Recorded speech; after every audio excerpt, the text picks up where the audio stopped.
The sound came before anything else. Not the engine, not the voice on the phone.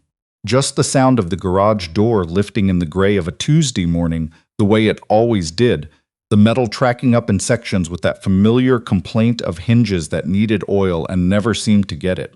Darren Kowalski had been awake since 4:30. He was usually awake since 4:30. He stood at the workbench with a coffee that had gone cold sometime around 5 and looked at the Silverado transmission spread out in pieces across the drop cloth and did not touch it. Not yet. He was looking at it the way you look at a problem you already understand but aren't quite ready to begin. His daughter Faye was still asleep upstairs, or at least she had been when he'd checked at 4:15. She slept hard, the way kids that age sleep when the world hasn't found them yet.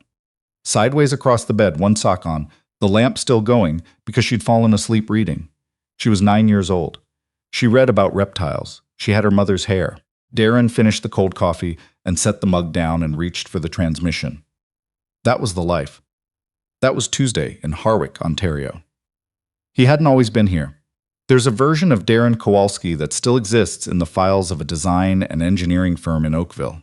A senior engineer with a salaried position and a proper office with a window that faced the lake, who spent his days running stress analyses on suspension geometry and occasionally flew to Stuttgart or Detroit for meetings with procurement teams, who spoke slowly in 3 languages and drank coffee from tiny cups. That Darren wore pressed shirts. That Darren had a plan. The plan had included Sandra. Sandra had died on a Wednesday in February 4 years ago, coming home from a conference in Thunder Bay on a highway that had looked fine from the air, but was sheeted black ice at ground level. The transport truck that crossed the center line never had a chance to correct. Darren didn't talk about it much. Not to customers. Not to the 2 part-time guys who came in Tuesdays and Thursdays to help with the bigger jobs. Not even to his sister Jules, who called every Sunday from Kamloops and asked how he was doing in that careful way that meant she already knew the answer and was deciding how much to press. "I'm good," he told her. Faye had a science fair thing. She built a model of a turtle's nervous system. "That's a weird thing to build," Jules said. She won 2nd place. "Second's not bad. Second was fine," he said. What he didn't tell Jules was that after the science fair, when he was loading the display board into the back of the truck, and Faye was walking ahead of him across the school parking lot, he'd looked at her, at the back of her head, at the way she walked exactly like Sandra, that particular forward lean, like she was always already heading somewhere, and he'd had to stop and put a hand on the hood of the truck and breathe for a moment before he could finish what he was doing. He didn't say that. He said Faye was good, the shop was good, the winter had been long, but not as bad as the one before, and he'd talk to her next Sunday. He'd opened the shop 18 months after Sandra died. It was not the plan. The plan had dissolved with the plan maker. What he had instead was a building on Mill Street that his father had left him, a concrete block structure that had been a feed supplier in the 70s, and a storage unit for most of the 80s, and then just an empty building with a furnace that ran and a roof that mostly didn't leak. He'd put in 2 lifts. He'd put in the compressor and the tooling and the diagnostic equipment, the snap-on unit, and the older Bosch box he'd modified himself. He'd put in a small office in the corner, with a desk and a printer, and a whiteboard he used to write Faye's weekly schedule. School pickups, hockey practice on Wednesdays, the Wednesday exceptions when her friend's mother took her instead. He'd put a space heater next to the desk, so that if Faye was there after school and it was cold, she could do her homework and be warm. She was there most days. He didn't love it at first, the shop. It was smaller than what he'd known, quieter, less sophisticated. His former colleagues had said things at the right moments. "You sure about this?" And you could consult, at least, keep the foot in the door. And he'd understood what they meant, which was, this is a waste of what you know. But he'd been in Oakville without Sandra, and it was the kind of wrong that doesn't get righter with time, just more familiar. And Harwick was where her parents were, and where Jules had grown up before Kamloops, and where there was a school Faye could walk to from the shop on afternoons when pickup was his job. So he stayed, and after a while, the shop stopped being the thing he'd settled for and started being just the shop, which is its own kind of thing. He was good at the work. He had always been good at it, even before the engineering degree, even back when his father had a truck he couldn't afford to take anywhere, and Darren was 15 and found that he could understand engines the way some people understand languages. Not by learning rules, but by listening. Word gets around in a town like Harwick. The call came on a Thursday in late March. He almost didn't pick it up. He was under the Silverado with a light in his teeth and both hands busy, and the phone was on the bench and it rang twice before he decided to slide out from underneath and grab it. Kowalski Auto. A pause. Then a voice, male older, the particular cadence of someone accustomed to people waiting for him to speak. Is this the mechanic? The one on Mill Street? That's right. I was given your name, the voice said. By Gerald Foss. He said you were the one to call. Gerald Foss ran a dry goods store 2 blocks over and drove a 2009 F-150 that Darren had rebuilt the transfer case on the previous autumn. He was not someone who gave out names carelessly. I appreciate that, Darren said. What can I do for you? I have a car, the voice said. A 1988 Ferrari Testarossa. It hasn't run in 6 years. Darren wiped his hands on a shop rag and waited. I've had 3 shops look at it, the man continued. 2 in Toronto, 1 in Montreal. The last shop kept it for 4 months and gave it back to me in the same condition they received it. I paid them $12,000. What are the symptoms? Darren asked. It starts, the man said. Runs for approximately 30 to 40 seconds. Then cuts out. Won't restart until it's been sitting for at least an hour. Same cycle every time. No warning. No codes that anyone's been able to read correctly. Darren said nothing for a moment. He was looking at the wall above the bench, at nothing in particular, but his mind was doing something. Running through things. Fuel system. Ignition architecture. The flat 12 layout, the way heat accumulated in those engines, the particular vulnerabilities of a late 80s fuel injection system that was already complex when new and had spent 35 years getting more so. Where are you? He asked. Dorset. About 2 hours north. Can you trailer it down? A short pause. You think you can help? It wasn't a question. Darren heard something in it, not disrespect exactly, more like the caution of someone who had been disappointed before and was measuring the distance between hope and experience. I don't know yet, Darren said, but I'd like to look at it. The trailer arrived the following Saturday morning. Darren was there when it pulled up. Faye was there too, sitting on the bench outside the shop door, with a granola bar and a library book about the migratory patterns of monarch butterflies, wearing the green rain jacket that was a size too big because she'd gone through 2 sizes in 8 months and he'd bought ahead. The Ferrari was red. Of course it was red. It came off the trailer with the particular grace of something that had been beautiful once and knew it and was waiting, with something close to patience, to be beautiful again. Faye looked up from the book. That's fancy, she said. That's a Testarossa, Darren said. Is it going to be in the shop for a long time? Might be. Can I still do my homework in there? You can always do your homework in there.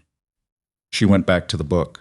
The man who stepped out of the passenger side of the tow truck's cab was shorter than his voice had implied. Mid-60s, white hair, a jacket that cost more than the lift Darren had installed the previous spring. He moved carefully, the way people move when they've recently learned that their body has an opinion about things. Whitmore, the man said, and offered a hand. Not a first name, not Mr. Whitmore. Just Whitmore, the way certain men of a certain generation used a surname as its own introduction, as if it were enough of an explanation on its own. Darren shook it. Kowalski. They looked at the car together. 6 years, Darren said. 6 years and 3 months, Whitmore said. I bought it in 1991. Drove it every summer for 13 years. Then one August evening on the 35 it just stopped, pulled off the road. It started again after a while. I thought it was a blip. He stopped. It was not a blip. Did anyone pull the injectors? The first Toronto shop did. Found nothing. Did they pull the ECU? Montreal replaced it. Darren looked at him. The ECU's a replacement? Sourced from Germany. Cost $4,000, installation included. Darren nodded slowly. He was thinking about that. A replaced ECU. Someone's attempt to solve a problem by replacing the most expensive thing, which in Darren's experience was rarely where the problem actually lived. All right, he said. Leave it with me. Whitmore looked at him for a moment. Not evaluating. More like deciding whether to say something he'd been holding. The last shop, he said. The one in Montreal. Their lead technician told me the car was beyond practical repair, that it was better suited for display than driving, that I should consider having it professionally restored as a static piece. Darren looked at the Ferrari. It sat on the shop floor with all its lines intact, the wide hips and the side strakes and the low nose that had looked like the future in 1988 and still looked like something. It's not a static piece, Darren said. Whitmore said nothing. I'll call you when I have something. The first week, Darren didn't fix anything. He drove it. He let it run in the shop. He sat behind the wheel and listened to it come to life, and then listened to it die. And he did this every morning before Faye woke up. Usually just after 5, when the shop was cold and quiet, and the sound of the flat 12 winding up, and then cutting off was the only thing happening in Harwick. 32 seconds. Sometimes 38. Never more than 40. He pulled the fuel pressure logs from the replaced ECU and found nothing abnormal. He tested the coolant temp sensors and found them within spec. He pulled the oxygen sensors and bench tested them and put them back.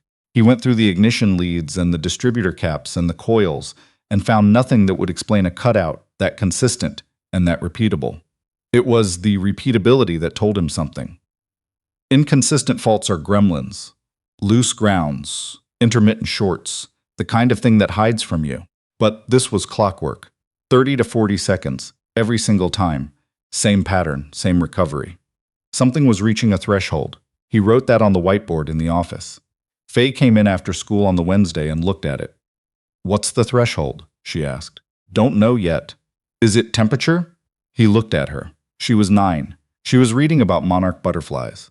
Maybe, he said. Because animals that migrate do it because of temperature thresholds, she said, and went to the desk and opened her backpack. The butterflies leave when it gets below a certain number. Doesn't matter what else is happening, just the number. She pulled out a worksheet and a pencil and got to work. Darren stood at the whiteboard. Then he went back to the car. He called Whitmore on a Friday evening in the 3rd week. I think I know what it is, he said, but I want another few days to be sure before I tell you. Whitmore was quiet for a moment. You haven't fixed it yet. No, but you know what it is. I'm fairly sure the Montreal technician, Whitmore said slowly, was fairly sure it was the ECU. The ECU is fine, Darren said. It's a $4,000 fine ECU that has nothing to do with why the car stops. Silence. I'll call you next Friday, Darren said. He spent the weekend going through the original Bosch L-Jetronic fuel injection documentation, cross-referencing it with the Testarossa's specific implementation, the factory service notes, a forum thread he'd found through a Ferrari technical registry in Maranello that had taken 2 days to get a response from. On Saturday evening, he found a service bulletin from 1993.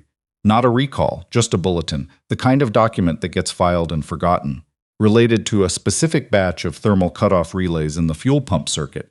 Not the pump, the relay. A relay that, when it reached a specific internal temperature from the heat of the engine bay, would open the circuit, would cut power to the pump, would kill the engine in 30 to 40 seconds, reliably, every time, then reset itself as the engine cooled over the following hour. A relay that had been spec'd incorrectly for the thermal environment of a mid-rear engine layout. A relay that the factory had quietly noted and quietly not addressed, because by 1993 the Testarossa was already out of production, and the fix would cost more than anyone wanted to authorize. The relay cost $11. He ordered 4 from 2 different suppliers, because he didn't trust one source. He didn't tell Faye what it was until he'd installed the first one. He let the car run. He sat on the shop floor beside it, back against the lift column, and looked at his watch. 30 seconds. 40. A minute. 2 minutes. The engine kept running. He let it run for 22 minutes, and then shut it off himself because he had a pot of water boiling upstairs for pasta, and Faye had hockey practice at 7. He went up the side stairs to the apartment above the shop. 2 bedrooms, the kitchen he'd renovated himself over one long winter, the window that looked out over Mill Street, and he stood at the stove and stirred the pasta and did not say anything about it yet. Faye came out of her room with her shin pads on and one skate lace untied and her hockey bag trailing behind her. Is the fancy car fixed? She asked. Getting there? What was wrong with it? He thought about how to explain a thermal cutoff relay to a 9-year-old who read about butterflies. There's a part, he said, that's supposed to handle heat. But it was the wrong part for that engine. So every time the engine got warm enough, the part gave up. Faye thought about this. Like the butterflies. A little bit like the butterflies. What's the part called? A relay. How much does it cost? $11. She stared at him. $11? $11. She shook her head with the particular disgust of someone who has recently learned that adults do not always have their affairs in order. That's embarrassing, she said. For a lot of people it would be, Darren said. Come on, you'll be late. He ran the car 4 more times over the following week. 20 minutes. 35 minutes. He took it out on the empty stretch of the county road at 6 in the morning when no one was watching. Because, technically he shouldn't have. Technically it wasn't plated, and he wasn't insured to drive it. And he pushed it up through the gears on a long, flat straightaway and felt what it was. What it had always been under the problem. The flat 12 at full stretch was something specific. It was not like other engines. It had a particular note, a particular insistence, something that pushed back against the seat and kept pushing. He understood, on that road in the early gray with the fields on either side still winter brown, why a man had kept a car for 33 years and refused to let it become a static piece. He called Whitmore that evening. "It's running," he said. Whitmore said nothing for a moment. "Running cleanly," Darren added. "I took it on the road this morning. No cutout. I've had it running for over 35 minutes continuous in the shop."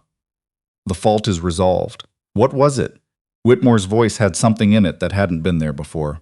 A tightness, the effort of a man trying not to hope too openly.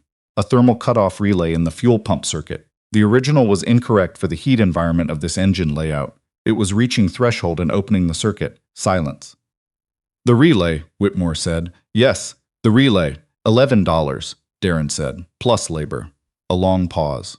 Darren could hear something in the background on Whitmore's end. A television, maybe. Or a window. 3 shops, Whitmore finally said. 6 years. It's an easy thing to miss. The symptom looked like fuel delivery, and everyone went looking at the pump and the injectors and the ECU. The relay sits upstream of all of that. It's in a factory service bulletin from 1993 that most technicians would never have come across. "You came across it." "I knew where to look," Darren said. "Or I figured out where to look. That took a while." Another silence. "Then, how much do I owe you?" Darren had thought about this. He'd spent parts of 3 weeks on it. He'd ordered 4 relays. He'd put close to 40 hours into diagnosis. He told Whitmore the number. Whitmore didn't speak for a moment. "That's less than the Montreal shop charged me for 2 days. That's what the work was worth. I'd like to pay you more." "That's what the work was worth," Darren said again. Whitmore came on a Saturday. He drove down himself this time, in a newer car, and arrived just after 10 in the morning. The day was clear and cold, a proper spring morning, in the part of the country that takes its time arriving at spring, and the Ferrari sat outside the shop in the full sun for the first time since it had been trailered in. Darren was in the shop when he heard the car in the lot, and then the sound of Whitmore getting out and stopping. Just stopping. Not moving. Not moving. Faye was at the desk in the office with a chapter book. She put it down and looked through the window at the man standing in the lot looking at his car. "Is that the fancy car man?" she asked. "That's him. Why isn't he coming in?" Darren looked out. Whitmore was standing about 4 feet from the Ferrari, not touching it, not moving, just standing there with his hands in his jacket pockets. "Give him a minute," Darren said. Faye watched. "He looks like he's going to cry. He might be." She looked at Darren. "Is that okay?" "Yeah," he said. "That's okay." He walked out into the lot and stood beside Whitmore for a moment without saying anything. The sun was catching the red of the car, and at the right angle it was the kind of color that doesn't need anything else. Doesn't need context or explanation, just sits there and is what it is. "Start it," Darren said quietly. Whitmore looked at him. "Go on." Whitmore walked to the driver's side and opened the door and folded himself in with the care of someone who'd done it hundreds of times. The door closed. A moment of stillness. Then the flat 12 came to life. It filled the lot. It filled the stretch of Mill Street in both directions. The 2 men who worked at the hardware store across the road came out to the sidewalk without quite knowing why. A woman walking a retriever stopped at the corner, and the dog sat down and tilted its head. Faye came out of the shop in her socks, her chapter book still in her hand, and stood next to Darren. The engine kept running. 1 minute, 2, 5. Darren watched the clock on his phone. Whitmore sat behind the wheel and did not move, and the engine ran and ran and ran. At 8 minutes, he shut it off, got out of the car, walked to where Darren was standing and held out his hand, and Darren took it. "Mr. Kowalski," he said. That was all, just the name. Faye looked up at her father. The threshold, she said. He looked down at her. It doesn't do it anymore. The threshold thing. The relay. It fixed the threshold. Yeah, he said. It did. She nodded, satisfied in the particular way of a 9-year-old who has correctly predicted something and is being appropriately acknowledged for it. So the butterflies can go now, she said. He looked at her. She shrugged and went back inside. Whitmore left the car, not forever. For the season, he said he wanted Darren to have it properly checked over, the belts, the brake lines, the tires, everything that 6 years of dormancy does to a car whether it runs or not. He said he'd come back in June when the roads were reliable and he had time. He said he'd drive it home himself. No trailer, he said, and there was something in the way he said it. That settled something for him, you could see it. He paid Darren in full and added 15% without discussion, and Darren accepted that part because Whitmore was the kind of man who needed to give something, and there was dignity in both sides of that. After the car was gone and the shop was quiet again, Darren stood in the lot for a while. The sun had moved and the day was cooling, and Mill Street was just Mill Street again, ordinary and familiar.